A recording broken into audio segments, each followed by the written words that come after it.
Welcome to Supply Chain Now, the voice of global supply chain. Supply Chain Now focuses on the best in the business for our worldwide audience, the people, the technologies, the best practices, and today's critical issues, the challenges and opportunities. Stay tuned to hear from those making global business happen right here on Supply Chain Now. Well, welcome back, supply chain movers and shakers. Karin here, your host for TEKTOK, the digital supply chain podcast. You know, as supply chain leaders, we need to be nimble and we need to leverage the available resources and capacity to really provide superior service, to increase efficiencies, to balance a multitude of variables across our network. And don't forget, as a part of that, we're making every attempt to mitigate risk. One of the core benefits in the area of digital supply chain technology is the ability to help you really replace risky inventory with valuable information. And one of the hottest topics right now is digital transformation. In October of 2020, a McKinsey report came out. So this is 6 months after the onslaught of the COVID epidemic. And what they found is that in that 6-month window of time, digital transformations in the area of supply chain specifically had taken a quantum leap forward. And they tallied as many transformations had taken place that historically would have taken us 4+ years to achieve. So that should light really a sense of urgency around the opportunities, because it's not just about reducing cost.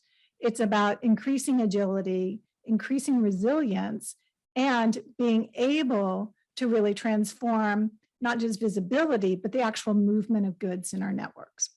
So as transformation becomes more and more about being competitive, I'm so glad that today we've got an expert with us. We're going to take a little different twist in the conversation as well. So not just what is the importance of transformation, but how do we accelerate that? How do we look at time to value as a component of our transformation initiatives? So with us to discuss why time to value matters in supply chain transformation is Bill Benton with GAINSystems. Bill, you're an expert in this field. You've helped literally hundreds of companies address the challenges in their networks, increase visibility, accelerate inventory turns. It's great to have you here with us today on TEKTOK. Well, thanks, Karin. It's great to be here. It's always nice to see you, and appreciate the opportunity to share some perspective today. Yeah, we appreciate that. Tell us just a little bit about GAINS, about what your mission is with GAINS, just to give us some background before we dive into our topic. So, our mission in a phrase would be to democratize world-class planning. And what we mean by that is through focus on time to value and a pragmatic phased approach, how can we bring innovations, proven advanced methodologies that work for the largest organizations like Honda Motors or Rockwell Automation, and bring those to the mid and upper mid-tier companies that have great room for improvement in a digitization process. Take them out of spreadsheets and into a cohesive approach that then can be built on incrementally to leverage machine learning automation, AI prediction, et cetera, and do that in a way that's scalable at the enterprise level and repeatable, right? So yeah, happy to chat more about what process helps accelerate time to value, which really starts before anybody decides to implement a solution like GAINS, for example, but we think in the case of any solution, should start before that. Okay, hold that idea. I like a couple of the directions you were going for just a minute there. Give me one or two customer examples of just some of the impact in transformation. So I want to kind of start with the end in mind. So maybe choose one or two customers and just give our listeners a feel for the type of supply chain transformation that has been achieved. Okay. Well, let me start with a growing mid-sized manufacturer named Stuller. They're one of the largest jewelry manufacturers in North America. At the outset of the pandemic, they had, as many people can relate to, very significant disruptions in their supply chain. They have a broad-based supply network everywhere from India to South America to Southern Louisiana. And they had to pivot very quickly in order to sustain what turned out to be heightened demand during this period, which was surprising for them. So there are a few aspects of that. First, they had been running, sort of a traditional on-premise approach, and they made a decision that to collaborate effectively with suppliers and to have a supplier planning portal, et cetera, they needed a cloud-based system that can implement quickly. So we were able to have their solution functional within 8 weeks of initiating the project.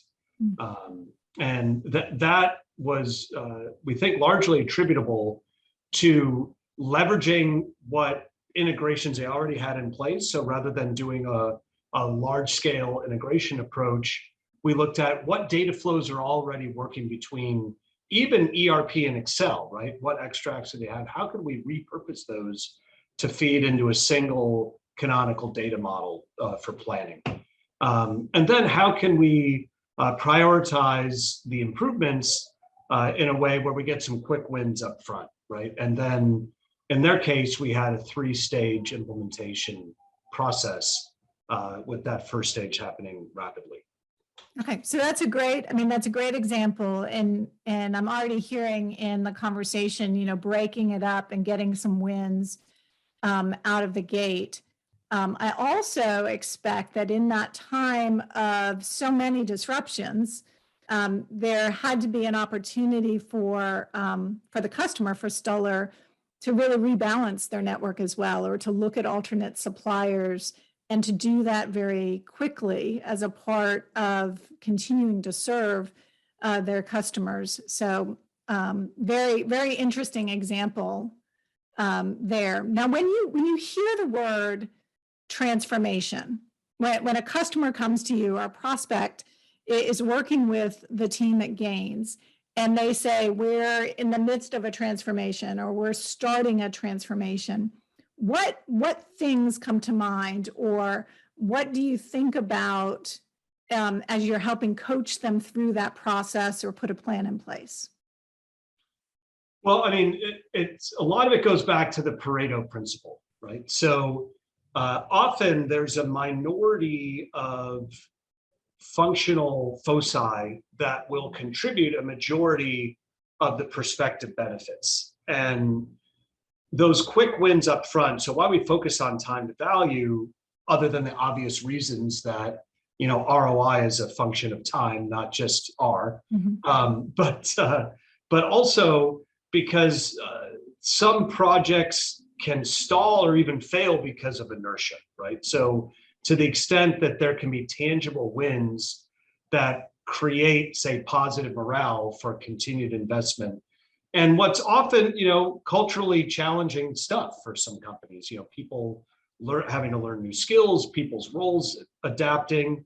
And so what we look at is when you look across culture, availability of data, integration complexity, training requirements, what's that sweet spot of the handful of items that are high impact and high feasibility?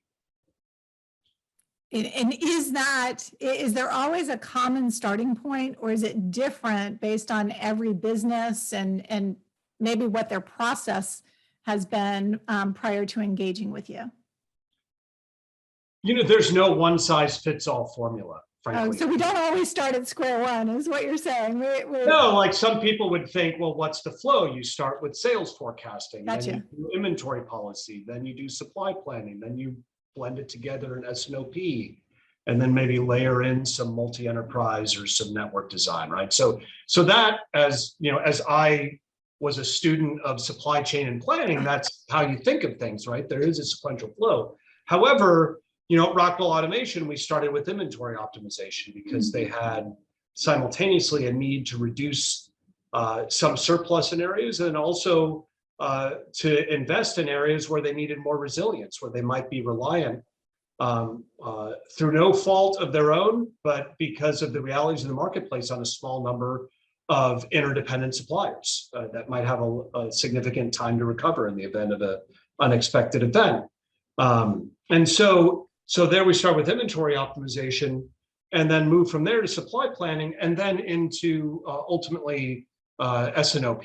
So whereas with others, we've started with supply planning, and others with demand planning, collaborative planning, et cetera. So the answer is no. And how do you discern some of this? So we have something we refer to as the proven path to performance, our P3 methodology, which is really a discovery and data-driven approach. So rather than starting with, here's the use cases we think we need to focus on, and here's a list of requirements, et cetera, let's run some real data, right? Discover where both pragmatically and empirically the opportunities are, and let that guide us. And interestingly, that can often be quite different from the original set of presumptions once you actually assess the data and look at what's available and what's feasible. So that's sort of in our DNA to work from a data and empirical perspective forward. Yeah, taking a very objective view too. I imagine in the process that in that discovery process, you're able to really uncover maybe some hidden gems in helping your customers, you know, start this journey and really map out the plan for execution. Tell us a little bit about time to value. I've been in this industry a long time. You've been in the industry a long time. We've certainly all heard the stories about implementations of supply chain technology that have lasted for 3 years, 4 years before a company finishes that project. And I got to tell you that that's concerning to me. When I hear these long time horizons, my first thought is, by the time you finish, it's time to start all over again, because you need to take into consideration the fact that your network it's not fixed, it's living and breathing, and there's a multitude of different variables to be optimized at any point in time. So when Bill, when you and the team at Gains are thinking in terms of time to value, give us a feel for what that means. And, you know, are there multiple stage gates where we kind of get some benefits and then we get more benefits? How does that work? Yeah, so we think of it as sort of a multi-phase telescoping horizon approach. So there should be something tangible within the first quarter, right? So what is it that we can show both internally and potentially to the ecosystem within 3 months, right? So if you start with that premise and then you fit to that, as opposed to saying, here's the functions we want, now let's try to do a left to right schedule on the timeline, we feel you come up with a very different set of priorities. So if you start with a fixed date and look to what's feasible within that, and we believe that first phase should be quite short, within a quarter. And it's been as little as, you know, we want to reduce our lead time forecast variance by half, right? So if people are predicting what their lead time is going to be for procurement, something simple might be, right now our variance around what we presume is lead time is plus or minus 60%. We want to cut that to plus or minus 30. That could be a very tangible win, right? And maybe that's what you focus on while you have parallel tracks. So the other element with time to value is prioritizing an initial win, but also working parallel tracks that are all mutually reinforcing. So generally, we see sort of a 3-phase approach, 3, 6, and 12 months. And then there's sort of a continuous improvement cycle of maturation. But as people are wont to say, I think it's Bill Gates, says you chronically overestimate what you could do in a year and underestimate what you could do in a decade, right? But to sustain that decade's improvement, you need to have tangible wins in the short run. And so, I don't want to spout too much about gains specifically, but generally speaking, having a solution and a strategy for implementing it that leads to those early tangible wins, we think is crucial. Yeah, I think, and just as we were stating earlier too, if you start with the end in mind, I think one of the big challenges with lengthy projects that really delay the return on investment is that you run the risk of, getting distracted by another shiny object, or you lose the momentum that you may have, gotten in the design process for a solution set as well. And with these shorter projects, if you will, and thinking, as you said, in terms of maybe 3, 6, and 12-month horizons, you're able to build that knowledge base within the customer or within the company that you're serving, but you also get to see some of that momentum. What's that like? Do you find that, they can wrap their brain around some of that incremental change and then get ready for the next step change? How do they respond, I guess, to that process? Well, I think the answer is in probably 3 distinct sort of perspectives. First is from IT, right? So from an IT perspective, this sounds far too aggressive, right? Generally, like, what can we actually get live in 3 months? The answer is we might be done with our InfoSec evaluation by week 8, right? So how do you create, first of all, bringing them into dialogue early and finding out what they're comfortable with, right? And that might mean that, using the Pareto principle as well, rather than trying to do, say, a full integration, maybe manually updating key parameters for the top 10% of changes is a viable approach. So what can we do that's viable for IT and operations and leverages a lot of the benefits? So being a pragmatist there. The second perspective would be operationally, right? How can we generally, you're going to have different camps, right? You're going to have the zealots that want to improve things, the show me's, which are, I'm open to it, but I'd love to see somebody else try it. And then the skeptics, right? And so what can be very helpful, and that's not the case in all cases, right? I'm overgeneralizing for the purpose of sort of emphasis here, but how do you give tangible examples, right? Don't trust me that the algorithm's better. Let me show you some specific cases of improvement that the zealots can show to the show me's, who can then share with the skeptics, right? And so it's a lot easier to promote process and culture change with really tangible, understandable, positive examples. And then lastly, executives, right? So how does it move the needle for high-level business objectives? Whether that's, fill rates, customer sat, working capital goals, inventory turns.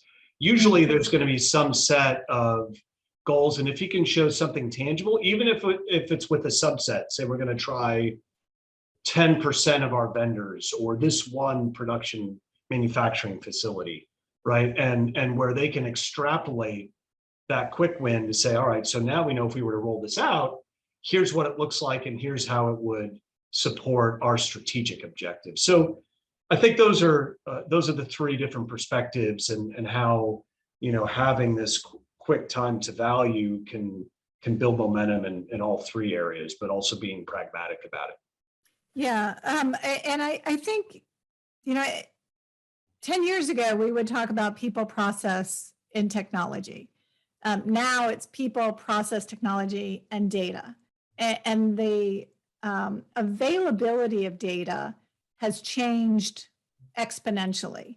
But I've heard the term or the phrase said many a time, I'm drowning in data and I'm hungry for insights.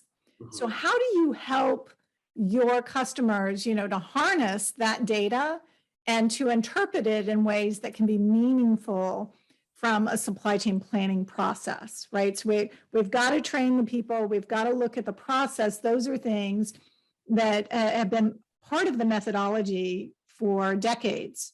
How now do we expand that to say, you know what, you want to do demand sensing, or you want to work more collaboratively with your suppliers, or maybe you want to incorporate some some available market data that has new housing starts, or some other syndicated data that's meaningful.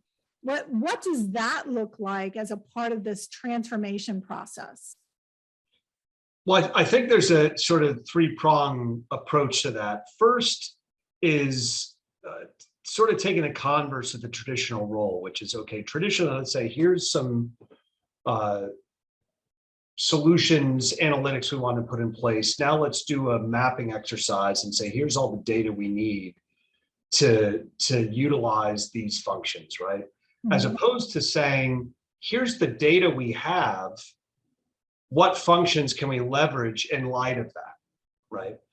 Now that should evolve to, okay, now how do we prioritize data gaps between what we have and what we'd like, based on the broader set of analytics or solutions that we want to bring to bear.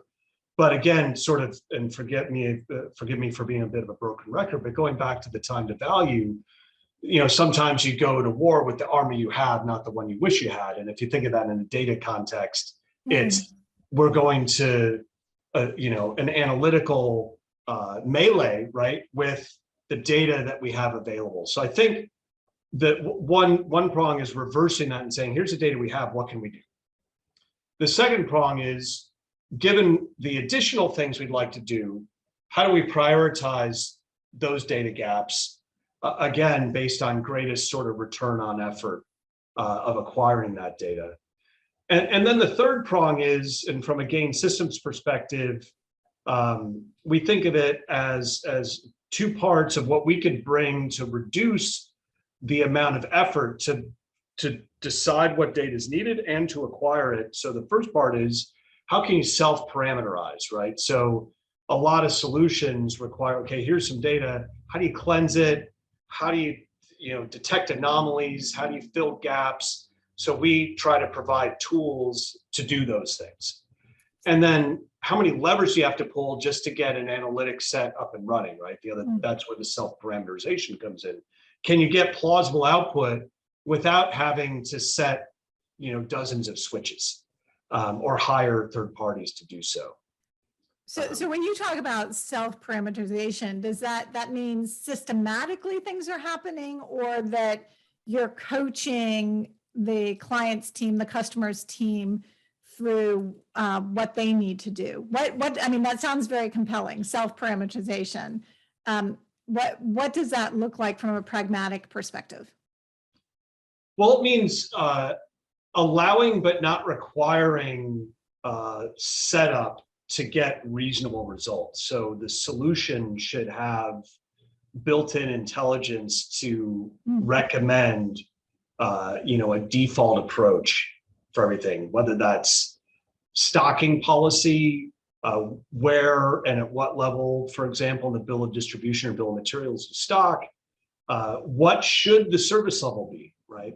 What is the type of demand for this likely type of demand for this new product? Is it seasonal or not, for example? So these are all things where the solution should have a baseline automatic recommendation, but also a glass box approach where you can see what that is, why, and fine tune that. So to answer your question, it's both. You start with an automated self-parameterized, sort of configuration, and then do continuous rounds of fine tuning and training to help with that. the other half of this third prong is bringing data to the table, right? So for example, within Gains, we do what we call continuous network flow optimization. So as you change suppliers, as you add customers, lose customers, add products, how do you optimally flow? Well, things like freight rates change a lot. Yep. And if you need to hire a consultant to do a periodic process where they collect all these data around freight rates, maybe tariffs, capacities, et cetera, the shelf life on that model is going to be quite short. And maybe some of the data is already aged by the time you're getting the results. So we're trying to bring things like freight rates and visibility to container movements and all that to the table without the customer having to provide those information, and to do that on a continuous basis as opposed to a periodic basis. So that's very powerful when I think, especially around opportunities for automation, right? So one of the themes that the supply chain has an opportunity to really impact for a business is to automate or accelerate certain business process or certain functions that happen. And I think that this has become increasingly important, especially in today's market where honestly, talent is a real challenge. I mean, talent is a new constraint to be managed.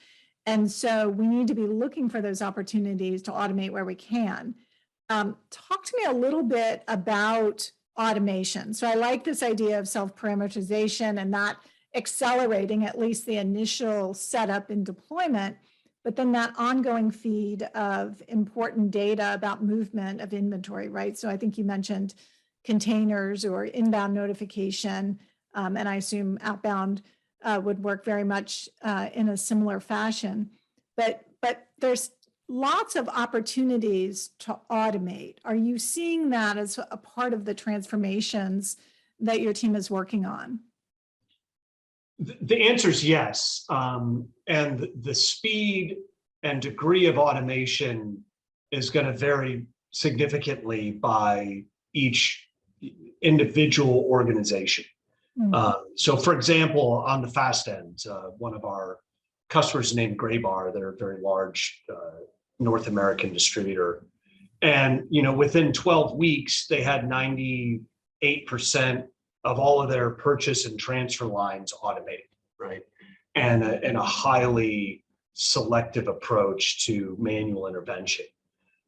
In other cases, it might have taken us 2 years to get to that point as you build, say, confidence in the system and the approaches.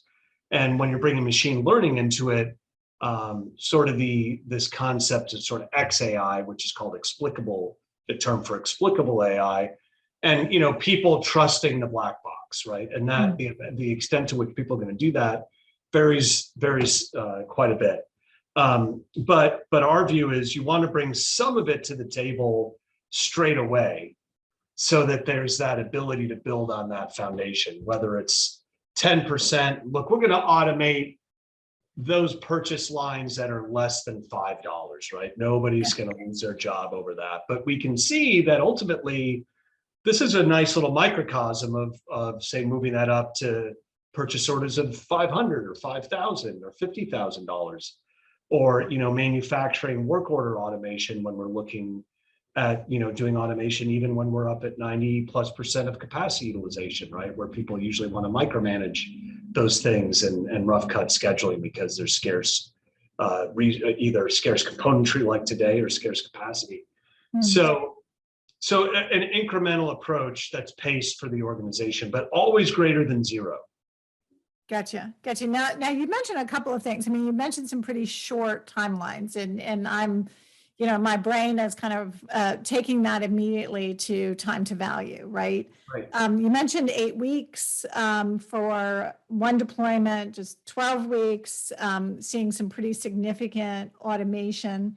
Bill, what is different, or what is unique about Gains and the way either the solution is designed or you're implementing or onboarding customers? Help us understand, a couple of those aspects. So some of our listeners may not be familiar with Gains. Sure. Yeah, so thank you. So we've talked a lot about an approach, right, which is phased and feasible, right? So, and how do you and based on Pareto value.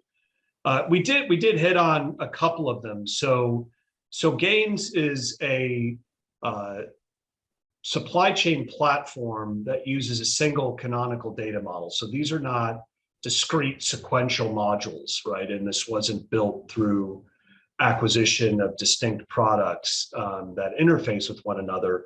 We believe there's significant interdependence across everything from, as I mentioned, sort of network design and network flow, all the way through sales and operations execution. Like, how do we allocate scarce componentry, scarce finished goods to specific orders we have right now, and how do we do profitable to promise, right? So between the strategic end of how do I design flows and locations in my network, through to how do I allocate this particular order, right, on an order by order event driven basis. Gains has a single canonical data model and algorithmic set to handle that. So, it includes demand forecasting, traditional. There's still a lot to be said about, history being a prologue, but there's also the need to blend that with demand sensing and demand shaping. And you mentioned some things around data we bring to the table. So with demand sensing, we're connected with the Federal Reserve Economic Database. So we can look at things like housing starts or interest rates or oil price futures and determine through machine learning, which can scour hundreds or thousands of different types of predictive features, as they're called, and determine which ones are relevant. And you don't have to feed us that data, right? That's part of the built-in part, and that's a big part of time to value.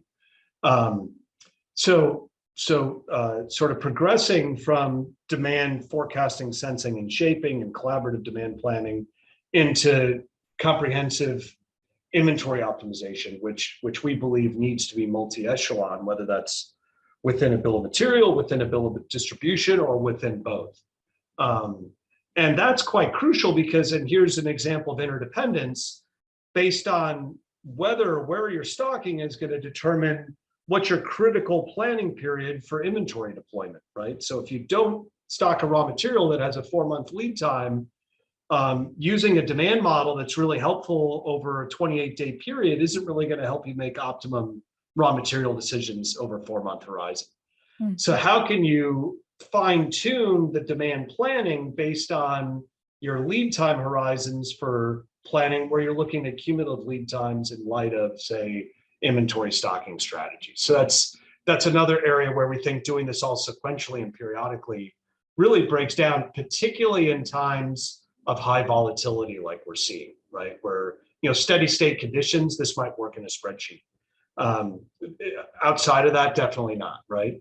And then how does that feed into supply planning so that as events change, whether it's a container late into West Coast port, lead times doubling due to scarcity, or customers shifting demand rapidly because of pent-up demand post-pandemic, for example. These are all real-life examples we've seen. How can you synchronize that supply plan on an event-driven basis with those other elements?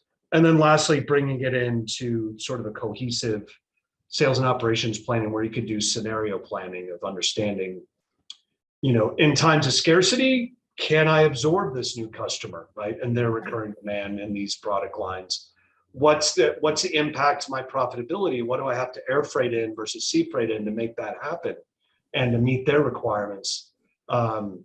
Or, conversely, how can we optimize around different inventory targets, and what does that mean, say, to our overall fill rate, and how can we achieve this optimally? So this idea of single model with scenario planning, execution, working backwards all the way through design, and doing that in a single model where all the data is consistent and interactive and interdependent is really a lot of what Gains is about. And since we built the solution organically, being able to do it at a fraction of the time and the cost of the of the most expensive vendors out there.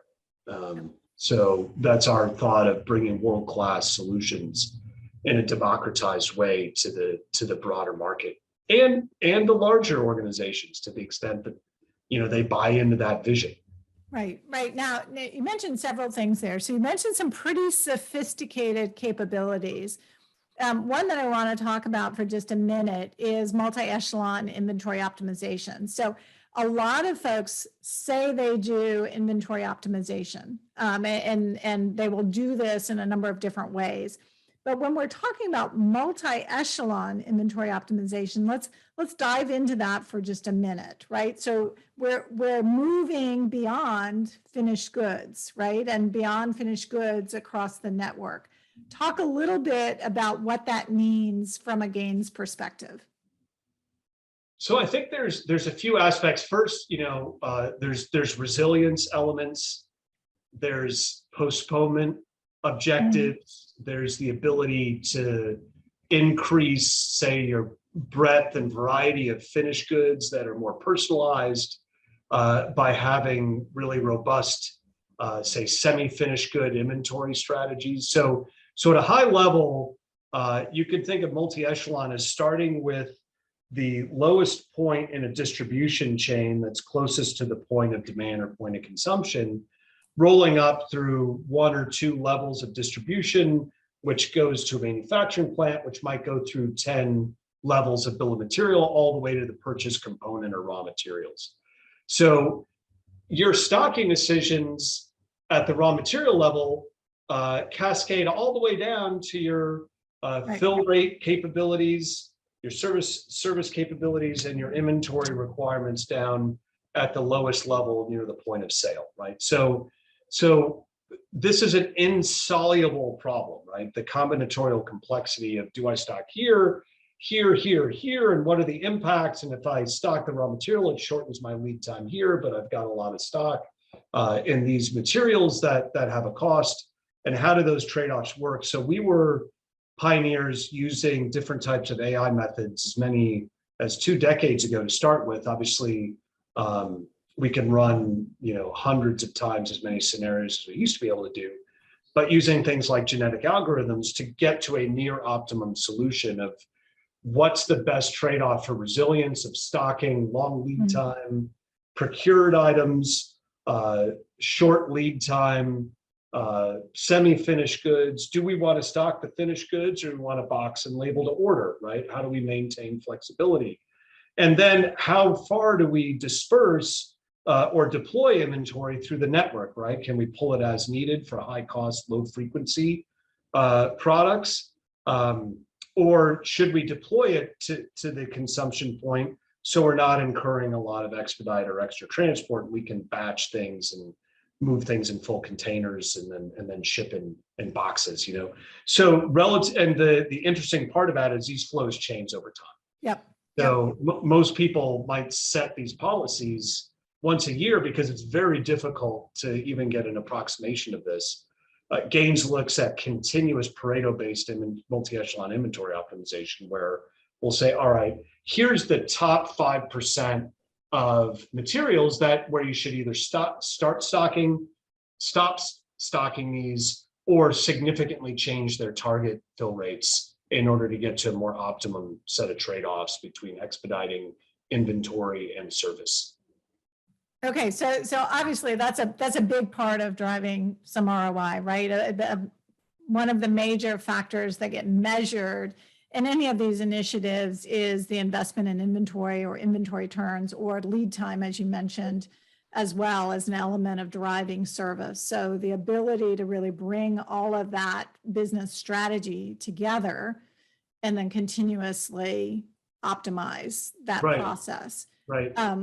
But imagine, Karin, so if you just change your network design, that's going to have a profound impact on all of your assumptions and inventory optimization, which should also recognize, let's say, new demand sensing data, whereas most inventory optimization methods are just looking at history, right? And presuming it passes prologue and demand averages apply. Well, that doesn't work very well, say for new products, or when there's significant shifts in demand from one type of product line to another, say due to different types of material costs with commodity price changes, et cetera. So that's another reason where we think looking at these in isolation, they have short shelf lives, those models do, and the results do. And then secondly, they're not near optimum because there's a lot of oversimplifications driving. Yeah. So, I think that those are really important points, and thanks for articulating those again. Let's recalibrate for just a minute, and let's talk about time to value in these transformation initiatives. Bill, can you give us like a benchmark? Like, what should we expect, right? I mentioned the McKinsey study that was done in 2020. So 6 months after the world was rocked with a COVID shutdown. And that study found that digital transformation, and specifically in areas of supply chain, had really accelerated and happened in a very compressed period of time. So we've proven it can be done, right? We were forced, the focus was there, and those transformations can, in fact, happen quickly. What should we be thinking about as, supply chain leaders, and thinking about getting our companies to that next plateau or that next level of transformation? What horizons should we consider?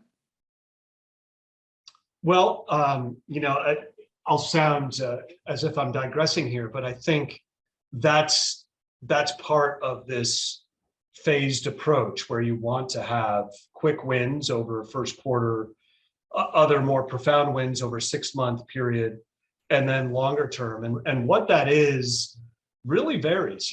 We have a customer who had 40% of their customer deliveries what they considered out of route shipments. So they're having to ship and incur themselves the extra cost of transport by fulfilling orders from something other than the most proximate ship location. Yep. Right. And so they had a lot more LTL shipments rather than full truck, much more mileage. So there's a sustainability issue to this, right? So if as we are, people are concerned about minimizing their footprint, now we can do better. One is servicing demand from the nearest location when it's feasible. So their goal wasn't inventory reduction. Their goal was reduced out of route shipping, which dramatically reduced final landed cost of delivering those orders to those customers. So they were achieving fill rate at a very high premium, right? We've also seen similar inbound, with air freight versus sea freight, LTL versus full truck. So to the extent that you can plan better, you can reduce the amount of inbound or outbound expediting. So in some cases, Karin, that's the challenge. Others, we've seen 20 to 40% inventory reductions where they've solved the, say, expedite problem with a lot of buffer inventory. And there's no extra credit for having more than you need for 100% service level. Right. So let's say that if you'd held X units of a certain item over the last year, that would have been enough to fill 100% of your orders in any given lead time period, right?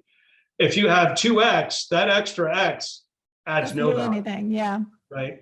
So what we're trying to emphasize, and then there's other companies where they have both problems, right? And it's really more about an inventory balance issue, not an inventory reduction issue, right? So the answer, generally we see is that you should get at least a 5X return on your total investment, and that's the target. And then how do you measure that, right? And make sure that goals can be monetized, right? So if we increase our perfect order fill rate, right, meaning shipping it the amount requested on time from the ideal source, what does that mean? And how can we describe that to our CFO in a way that she or he would understand, right?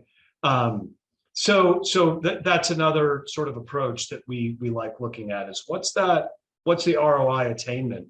And that's both a time function and a magnitude function. Yeah, yeah. Again, lots of good things to consider there. Every company is grappling certainly with exponentially higher distribution costs right now, just given the constraints in every area, whether it's from a container or just port capacity, as well as true supply shortages that are in part, driven by either production, windows that are available, or personnel to work in those windows. Sure. So just a number of factors coming into play there. Bill, you've given us a lot to think about. Any final words of advice on this topic of time to value? I love the metric that you provided, kind of a 5x expectation. Any other things that our listeners should consider as they look at their own transformation initiatives or plans for the future and consider time to value? The old adage, don't let perfection impede progress, right? Pragmatism, right? So what can we do now that's meaningful? And then I would say, lastly, find quick wins that you can use as examples to build momentum. And if people are coming with proposals where it's going to take years, right, to get to a meaningful and tangible set of benefits, maybe that's good. But in parallel to that, you should be also thinking about how can you generate some quick wins along the way. So, that would be some final thoughts about it, and make sure that the solutions are geared towards that, and they have a track record of delivering that. Yep. Great insights. Thank you for joining us today. Bill Benton with GAINSystems. We really appreciate you sharing some of your expertise with us on this important topic of digital transformation or supply chain transformation, but also the things we can do to really put in focus time to value as a very important element there. So thanks again for being with us today. Pleasure. Thanks for the opportunity to chat. Nice seeing you again. Great to see you.